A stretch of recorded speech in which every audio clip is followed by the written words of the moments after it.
Hey, what is up guys? It's your boy Speed here. We're back with patch 7.39b. We're going to be going over the changes of this patch, going over it pretty quickly, not a big patch. Let's break it down, what's good, what's not, and so on and so forth. Okay, first of all, neutral item changes. We got the GD Pollen Bag. This item is a little bit better now, more health, restoration, loss. Honestly, this item is very solid, especially if the enemy doesn't have the spells.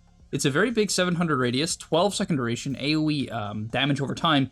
It does 12% of their health, but more importantly, reduces healing by 30%. So this item, in my opinion, is extremely good, especially on backline jumpers, including subs. I actually prefer it on backline jump subs the most, heroes like Tusk and stuff like that. Dezen Bloodright no longer kills you if you're casting mana like ODQ or Viper Q, like these attack things, and they nerfed it as well. So, okay, Giant Small, Crushing Blow, reduced from 4 to 3 seconds. This item was very popular. Magnifying Monocle.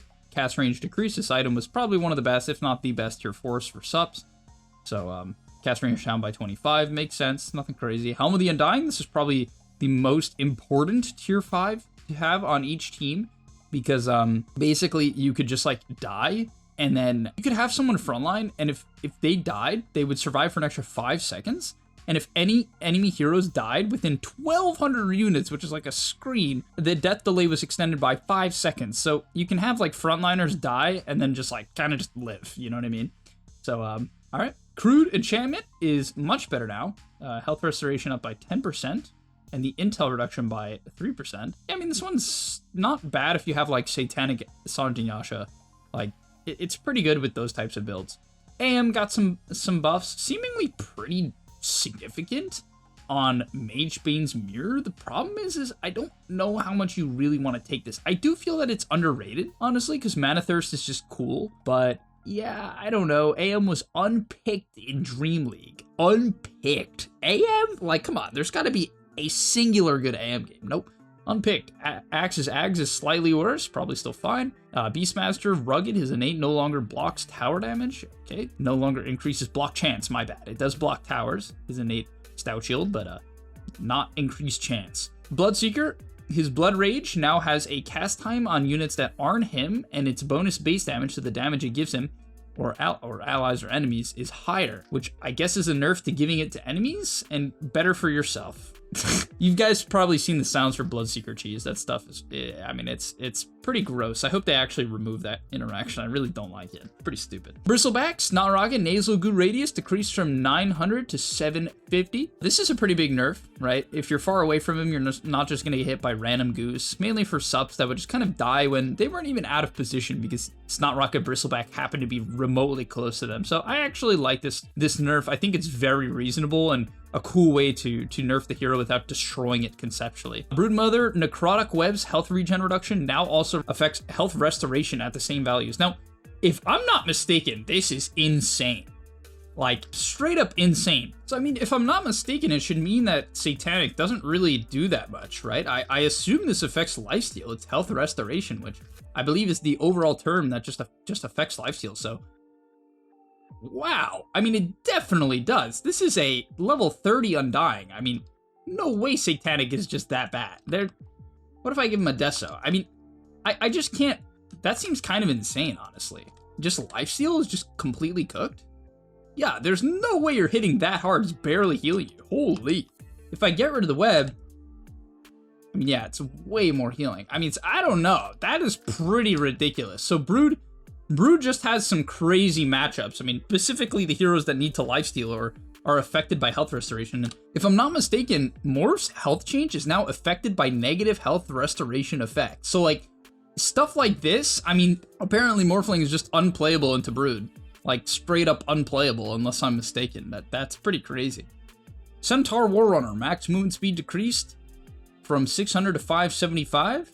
On horsepower? Okay, interesting. I guess that's some sort of an effect to Stampede, I would have to imagine. Darkseer, duration decreased on Shell very significantly. Oh, wow. Well, that's pretty rough. Down by 4 seconds at max level. That's going to be a big deal. You're just going to lack a bit of damage in some fights when it expires, on especially allies when it's hard to keep track of. And Wall of Replica cast range down by 300, which also hurts his ability to chase people. Frequently, you would use it as a way to cut people off. So this is gonna drop his win rate probably by a pretty significant, I'm gonna say 2 to 3%, especially the duration on Ion Shell. Dazzle, Nothel, Boom, Heal Amp from Dazzle increased. Yeah, I mean, it's a lot. This Nothel, Boom, Dazzle, I don't really like playing the hero. It's kind of boring with Nothel, Boom, but I don't know. This number is like insane.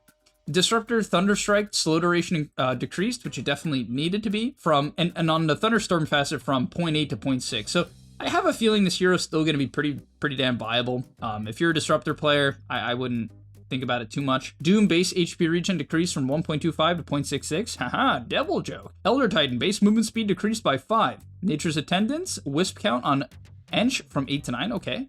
Bringing back level 1 Wisps. I mean, I guess all levels. Enigma, splitting image damage threshold increased from 350 to 375, which is a nerf. Takes more damage to shoot out one of them. Eidolons created from multiplying will now automatically attack the same target as their parent. That's actually really nice. I feel like very frequently you would kind of grief and you'd have to re-micro it and you lose it a lot of damage. So this is actually a pretty nice buff. Kez, abilities that are unit targeted. Kez always has like 40,000 changes, which is actually respectable. They're really trying to make this hero work. It's a hard hero to balance, I'm sure. Abilities that are unit targeted attacks now allow Kez to rush to the target. Duration increased by a lot in the early level. Mana cost on Talent Toss buffed. And Chodosai once again grants bonus stun and critical strike from marks generated by parrying an enemy hero. Parry bonus critical strike rescaled.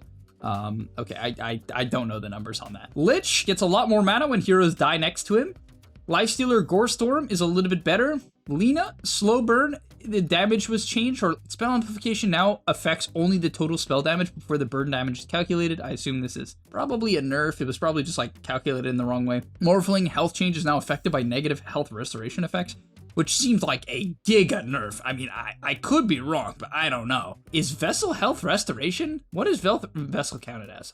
It is. Wait, oh, so was last patch Morphling just like immune to all this stuff because it just didn't update with the patch or something? Okay, Nature's Prophet, Tree Enchantment Radius. So this is where he makes all the trees healing trees. Down by 300, so that's pretty rough. Slight buff to this garbage facet. Sorry, it's just bad.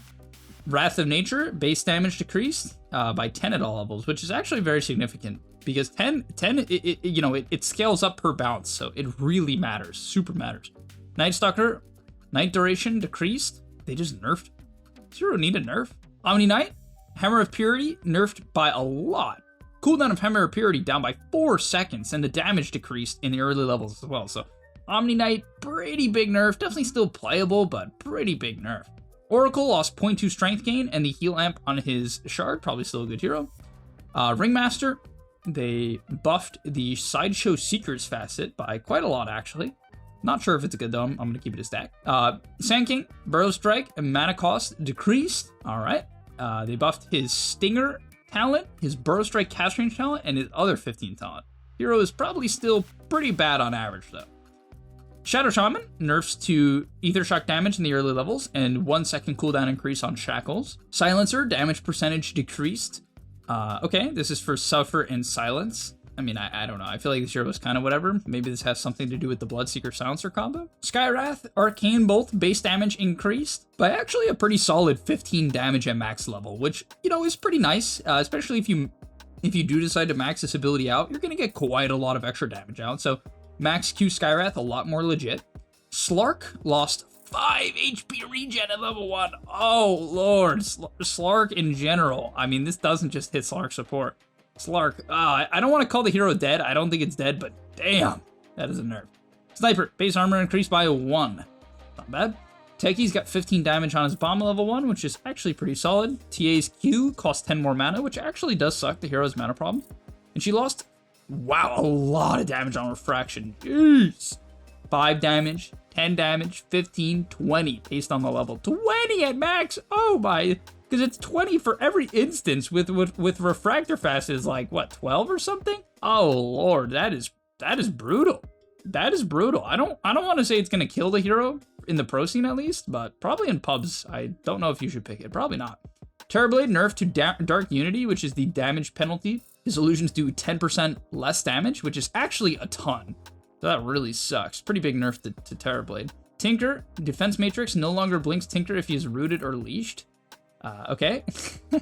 Troll Warlord, nerf. Why is Troll nerfed? On bad influence. What in the world? Underlord, mana cost on gate, and why is Underlord slightly buffed and Troll nerfed? I mean, not that Underlord's like broken or something, but I don't know. I feel like these heroes are on pretty similar tiers. Ursa, slow resistance on overpower is now a flat 25% rather than 10, 20, 30, 40. People don't even know that. Ursa gets slow resistance when his W is active. Fury swipe on Roshan, time decreased, sure. Visage Sepulture Facet was the second highest win rate facet in Dota, and so I guess they saw that and nerfed it. I can't believe no pros are playing this, and yet it was the second highest win rate facet in the game. That's pretty insane to me, honestly. But to be fair, the first one was Wraith King Skeletons, which also no one was playing. I mean, people were trying it at least. So the secondary target penalty increased from 50 to 70, and Warlock, Chaotic Offering, Golem Immolation now affected by AoE increases. How insignificant. Okay, pretty solid patch overall, just some nice quality of life changes. Few buffs to, you know, some heroes that needed some small buffs, and few, you know, nerfs to heroes like Shaman, and Nature's Prophet's up, and Doom, and Disruptor, and Darkseer, Bristleback. Yeah, pretty nice patch. I would say for a B patch, this is what you want. Just kind of some quality life changes to shake up the meta just a little bit. So, well done to Valve.com, and I'll see you guys in the next one. And that's all, but remember, before you leave, come on, before you tune out, subscribe to the Game Leap website, where we are going to help you get to the next rank. If you're stuck, click the link down below, and I'm out. Peace!